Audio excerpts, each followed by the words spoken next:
It's only a game, so put up a real good fight. I'm gonna be snookering you tonight. I'm framed for my aim, so you better believe I'm right. I'm gonna be snookering you tonight. Big break. Love it. Great days. Your shot. Thank you. It's a black ball game currently, ladies and gentlemen listening. I'm probably about 4 inches. I reckon I'm going to finish this. Anyway, here we go. What are you?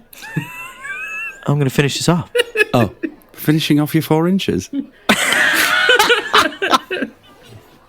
It's a game of snooker, Rob. Come on, man. I just sang the Big Break theme tune. Jesus. Talked enough about your rods and cues. We don't need any more of that. Yeah, this is very reminiscent, isn't it? 1986 Black Ball final, was it? Yeah, something like that. Mid-80s. Mid-80s heyday. Yeah, God, 20 million people, I think. Well, there's 7 people in here, but almost as many as that. Anyway, go on, finish off your 4 inches. Oh, God. You've rimmed it. Oh, it's just around the pocket. Oh, it's my shot now. My shot, let's see. Go on, okay, go on then, Rob. It's always hard. Is it a rest or not a rest? Oh, it's just a bit awkward, isn't it? I'm going to have to get the leg over. Hang on. Cock your leg. Get your leg over, mate. Yeah. You're good at that. Oh, it's hard. Can't get my action. Oh, God. It's always just too big, the tables are. That's why I prefer pool. It's every little millimetre counts. Oh, I've let this right over the pocket for you now. Yeah, I'm going to nail it. Here we go. Little backspin. Don't follow through. Oh, well done. Thank you very much. Thank you, ladies and gentlemen. Thank you very much. Very good. So what's that? 3-2, was it? Best of 5? Thank you very much. Very good. We'll take that. We run out of pound coins now anyway, so that's me. Yeah, the lecky meter's going down. Yeah. Bit of snooker on a lot of snooker recently, haven't you? Oh, I love a bit of snooker, Isaac. I've this year especially, I've been playing not only at the Stage Door Athletic Clubhouse, at the Hill and Cakemore Liberal Club in Blackheath. Oh yeah, it's always a Liberal club, a Labour club, a Conservative club, a snooker club. And we get down there probably once a week. Me and Steve Smith, we're playing at the moment. Yeah, not the cricketer. It's not me, Steve Smith. Small break from West Indies. Yeah, we'll have a few frames. Love a bit of snooker, me. It's incredibly difficult. Oh, it's so hard. I think most of us will identify with playing pool. You know, it's something we can all do a lot quicker. The tables, I would say like a fifth of the size, a quarter of the size at least. And so just the millimetre of an angle over that distance suddenly makes you look an absolute fool. If you just missed a pool shot, you've hit the cushion and missed by 3 inches on a snooker table. Yeah, definitely missed by quite a few. Definitely missed. How many ties have you had, Rob? One too many. But yeah, it's an incredibly difficult game. Like you say, the snooker tables are massive, and the tactics. You're right, because with pool, if you miss, 9 times out of 10 you'll probably have another shot on your next shot or something, or an ankle to get in on. But the tactics with snooker, it's a really, really tough game. But I bought a cue. I've got a pew. Oh, really? I've got a cue. It was 20 quid from Sports Direct, to which I went down to the Hill and Cakemore Liberal Club, and the gaffer there, who is also called Steve, took one look at the cue and went, "That's a load of shite, that is." How much was that? And I went, 20 quid from Sports Direct, to which it's like 2 parts. He screwed it together, put it on the table, which is obviously flat, rolled it, and the angle in between the Q-tip and the butt of the cue at the end, there must be like 6 or 7 inches difference as he's rolling it. It's a really bad cue. Yeah. What about you? You played a bit of snooker in your day? What am I? Pot the reds then, screw back for the yellow, green, brown, blue, pink and black. Snooker loopy nuts away, we're all snooker loopy. That was Chaz and Dave's big hit. Do you remember that? Yeah, great song. Yeah, I remember that song. Yeah. Snooker loopy nuts away with a pint of piss and a bucket of wheat. Those aren't the lyrics, but I like it anyway.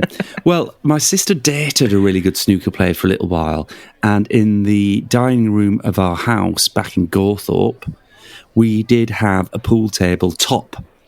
old lead pool table top that would you put on a dining room table. And so you'd have to catch the balls when they went through the pockets because some of them didn't have the nets and there wasn't the infrastructure underneath the pool table. But it was a proper lead heavy pool table top. And he would come round and teach me a few moves. And I got quite good playing regularly at pool with him. And these days, if a little lazy Sunday afternoon when you go for a pint and there's a pool table and you're with your mates and you have a few few frames, then... I can hold my own. I would say I'm in the sort of top, 10, 15 percentile of friendship groups. We should have a game. Have you ever been to... it's too hard. Snooker's too hard, okay. Fair enough. I mean, maybe we should have a game. Have you ever been to... I might get it right. Is it Caravans or Caravans in Peckham? I haven't. Snooker Hall? No. It used to be... I had a few friends who lived south of the river. Ooh, don't like going south of the river because I'm a North London boy. It's proper south of the river in Peckham. They went to Goldsmiths Uni, so they lived around New Cross and Peckham and places like that. There's a snooker hall there, and I think it is Caravans or Caravans. Yeah. And it used to be open 24 hours. Yeah, so you go out. Those places. Yeah, they really are. So you used to go out and you can go to the pub, and then you go to a few bars, go into London, and then you come back. And we'd be in there at like 4 or 5 o'clock in the morning, and it would be rammed. Just full of students playing snooker until the sun came up. It was absolutely brilliant. Maybe we should go there. Yeah. Maybe we should relive our teens and our youth. And we should go there. That'd be great. And a few pints. It's a nice little evening. Yeah. I like those sort of barroom gamey things. They're always good fun. Yeah, definitely. Did you listen to the Ronnie O'Sullivan, Amal Rajan interview recently? No, I haven't. Because he's just, apparently at time of recording, he just won the UK Championship for the 8th time. Yeah. So what was the interview? A really good interview, actually. It's on BBC iPlayer for anyone who wants to look into it. It's only half an hour long, but it's interesting. And, he's such a complex man, isn't he? Who's had an extraordinary life. Yeah. Dad banged up for murder. His mum banged up for fraud at one point. His own battles with alcoholism, overeating, mental health issues. But this tortured genius who'd been playing from such a young age and really is probably the GOAT, isn't he? 110%. The greatest snooker player. It's really interesting. I mean, I watched the tournament last week and he is just such a complex individual psychologically. I mean, he's fascinating. I haven't watched his documentary yet. That's on, is it Amazon? I think it's Amazon or Netflix, one or t'other. That David Beckham's production company actually made, I think. Right. I haven't watched that yet, but I'm going to give it a watch because he's an interesting, complex character. But in interviews, he's just so fascinating to watch because he started working with a psychologist a few years ago, maybe pre-pandemic, a sports psychologist, which I think is sort of the in thing to do now because mental health is, and rightly so, is more at the forefront of everyone's minds now, which is a great thing. He sort of took it on to get his head sort of settled because, I mean, he used to go pretty mad. I mean, his emotions were so fervently at the table. And we've spoken before, in individual sports, you've got to keep a lid on it to get the best out of yourself, or to use it at least to your advantage. And he seems to have trod the line so delicately over his career. But he is the GOAT. He's managed to do it. I mean, an 8th UK Championship. He's won. He's probably got the most 147s, the most centuries. His careers. I mean, how old was he when he won his first UK Championship? Like 18. He was the youngest. He's now the oldest winner of it. Yeah, he's an amazing player. Well, he talks about he holds the record for the fastest 147, which was about 5 minutes and something, which is extraordinarily quick for any frame of snooker, let alone a maximum 147. But he talked about how he was just, people on the outside were saying that he was just in the flow. It was instinctive. He was playing brilliantly and without thought and consideration. He was so quick and instinctive. But he was saying he was playing through fear, that he was anxious. He didn't want to allow himself to think because he wasn't in a good place, and he knew that he just had to just play instinctively during that period of time, but driven by fear.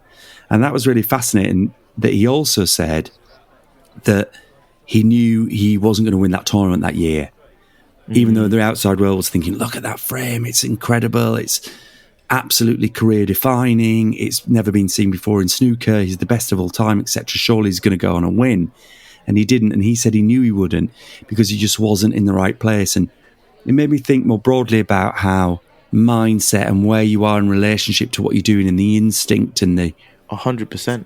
Just as a performer, but also as particularly as a sports person, whether you just know, you have moments whether you are just on it and you know when you're not, when you're slightly in your head, you're second guessing, you're slightly outside your body, watching what's going on. As a performer, it's a really interesting place to be that you can't control. No, yeah, you can't. And it's really interesting you liken it to a performer as well, because in moments like, I don't know if you feel the same, but in moments when I'm actor and I'm sort of in it and on it, I'm not thinking about anything. I'm literally not thinking about anything. You're just sort of in the zone and you can't control it sometimes. You try and evoke that level of awareness or sort of lack of awareness. It's really quite difficult, but it's sort of like a white noise and you just slot into this instinctive mode.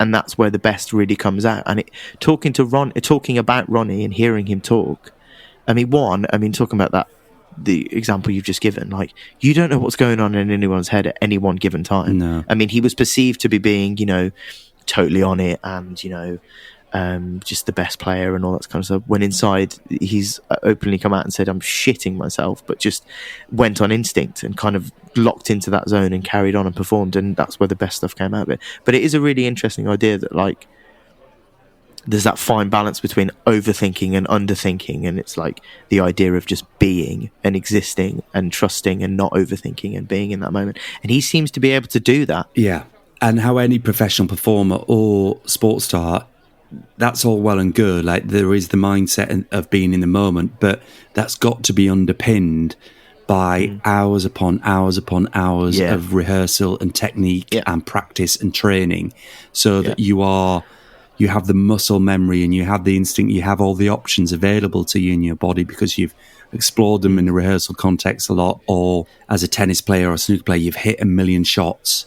Yeah. And the default is that level of rehearsal almost, or that level of training. So that when performance comes, you can elevate your performance, you can elevate your game, knowing that you've got the core foundation of all the building blocks that you've put into place before then. And he seems to be the art. That is the art. I think that's the perfect word for it. And he seems to be one of those individuals that has been, because he's had such a traumatic and in terms of experiences of growing up and his parents and all that kind of stuff. He's so sort of aware of his mental health that he's so open about being able to talk about getting a psychologist in to keep him going, and it's obviously helped. I mean, he's so fantastic at his game. He is just a joy to watch. And you see Steve Davis and Stephen Hendry and talking to Hazel Irvin in the punditry in between frames and stuff, and they're like, he's just so exciting to watch because it's Ronnie O'Sullivan. He's got this level in him that we just love to watch, and there is that air of unpredictability about him as well that's really fascinating to watch as somebody watching it as a theatre goer, as it were. Speaking of theatres, it's interesting, the World Championship is at the Crucible Theatre, which is obviously the theatre in Sheffield, and the UK Championships, which has happened last week in York at the Barbican Theatre. They host these games. Have you ever been to a live snooker game, professional game? I nearly went this year, actually. When I sort of got into snooker this year, playing it, we were going to go to it was sort of like a tour stop that was in Wolverhampton, but it wasn't a theatre. But it's really interesting you talk about them both being in theatres, the Crucible and the Barbican, respectively. All the players keep talking them as arenas. Yeah. Every time I hear them talk about it, it's just so fantastic to be playing in this arena. Yeah. So many people here, and the atmosphere is going to be amazing. I'm like, right? It's a theatre. Yeah. It's built for play. It's built for things like this. Yeah, focusing the action. Really it's cool. Quite unique that sport is played literally in theatres. I can't think of another sport that would do that. Maybe. Hey, squash was at the Rep this year. Was it?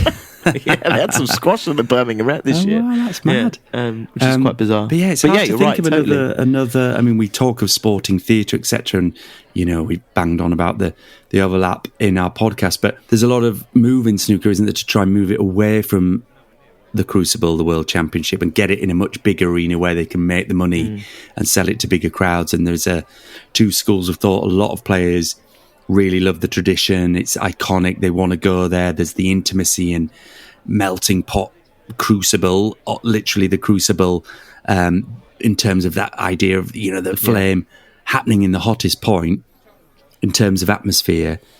And they want to maintain that, and they want to be part of the history and tradition.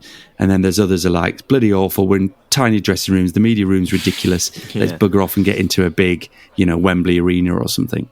Yeah, which would, and I'm totally for the former. I mean, it's like, it is white hot in that room. And like in any individual sport, it's like, well, in any sport where you have to be quiet. I've said this so many times on this podcast. Yeah. Like where you have to be quiet and you just want to go, ugh. I've said about, being at the Wimbledon men's final.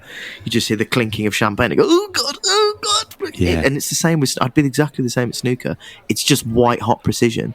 And those players, Ronnie, obviously the master or the unmaster of it, as he would like to say, because he's very humble. He plays himself down a lot of the time. They have to weather that all the time. It must be absolutely nerve-wracking. Yeah. Totally nerve-wracking. So, the heyday of snooker was before your time. It was really in the 80s and before when it was shown on terrestrial TV, the whole nation tuned into the big games and the characters became really famous people. Steve Davis, Hendry, Dennis Taylor, obviously Alex Hurricane Higgins, Jimmy White, iconic. Jimmy White. All these people, really big, really transcending the sport. What's the first era? When did you first sort of recognise who were the players of your era? It was Ronnie coming through, but it was definitely the end of Steve Davis, Stephen Hendry. I saw a bit of Jimmy White, Higgins. They were like, isn't it the class of '92 they talk about? And they were still playing. John Higgins, do you mean as opposed to Alex Higgins? Or do you remember? Sorry, yes, John. Yeah, because he'll be more Higgins. Your time, yeah. Yeah, John Higgins, yeah. Those were sort of my kind of era of snooker players. But my dad used to watch snooker. He was a proper Yorkshireman from York, and my uncle, who still lives up in York, is constantly trying to get me to go up to the Barbican and see it. And I really should go, actually. I'd love to go to the Barbican and watch some snooker there. Yeah. But it used to be on in my uncle, when we used to go and visit up there, my uncle lived in Acomb, which is just outside. It's just like a council estate, ex-council estate in west side of York City Centre. Yeah. Traditional house. Used to live there with my grandma Lena, but I remember it being on and where they were all smoking indoors and all that kind of stuff. I remember being a kid on a big box television and being fascinated by the different colours and asking the rules of the colours and all that kind of stuff. But my dad and my Uncle Roy, they absolutely adored it, and it would have been Davis, Jimmy White, Higgins coming through, that was probably just before Ronnie O'Sullivan and all that kind of stuff. But yeah, that was my era. Yeah. And Dennis Taylor's, didn't he have jam jar glasses? The sort of inverted glasses, because they had to be high on the face, so when you lean down on the table, you still had the lenses in view. But yeah, it became an iconic, much parodied look over the times where people would always turn their own specs upside down when they were playing snooker, and we've all done that a million times. But it's interesting, and I'd like to look into the origin of this, but I don't know. Snooker obviously then is hugely popular in China, in Malaysia, in Thailand, and I wondered, there were some iconic players, I guess, who found success.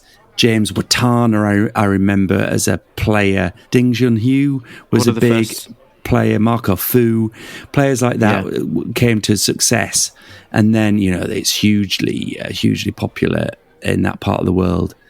And then there's the whole world of like trick snooker that used to be fun, which of course was the bit that you were talking about in Big Break, where people used to have to set up trick shots and stuff.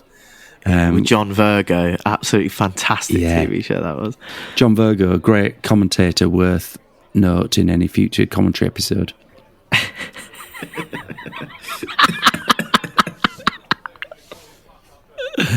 Yeah, he was a really good guy. Yeah. But yeah, John Virgo on Big Break, but yeah, fantastic commentator as well. And whispering Ted Lowe.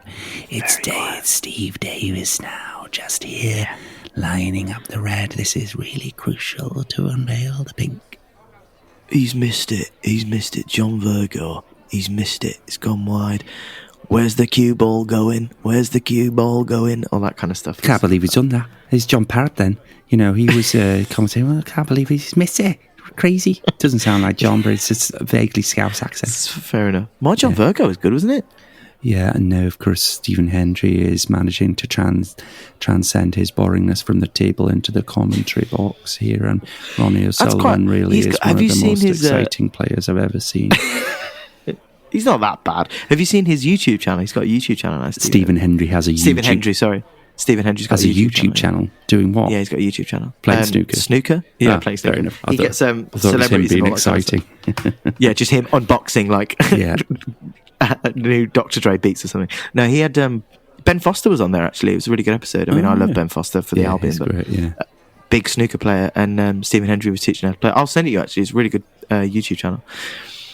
Just because I was doing my Stephen Hendry impression there, I'd like to transcend into my Andy Murray impression, because Novak is a really obviously top player, and I'm very happy to be playing against Roger, who obviously is really one of the. Can you do it when he started crying when he lost the final?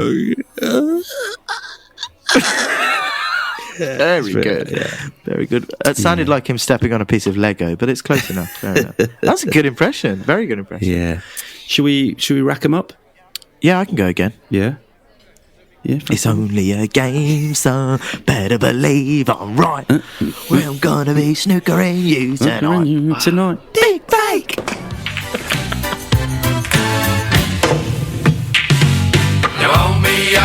We all know's got loads of dapper suits. London bred and he keeps his head, though he's got Italian roots. Emotional and he keeps his cool till he reaches the finals. Then whether he wins or whether he don't, I always pipe me eyeballs. But our friend then, how's he spend down the snooker hall? On the old green baize, mates see the maze with the skills with a snooker ball. But them long shots he never ever got. Why the old mind boggles. But nowadays he pots a lot, 'cause I wear these goggles. Snooker Loopy nuts are we, me and him and them and me. We'll show you what we can do with a load of balls and a snooker cue. Pop the rest then, screw back for the yellow, green, brown, blue, pink and black. Snooker Loopy nuts are we, we're all snooker.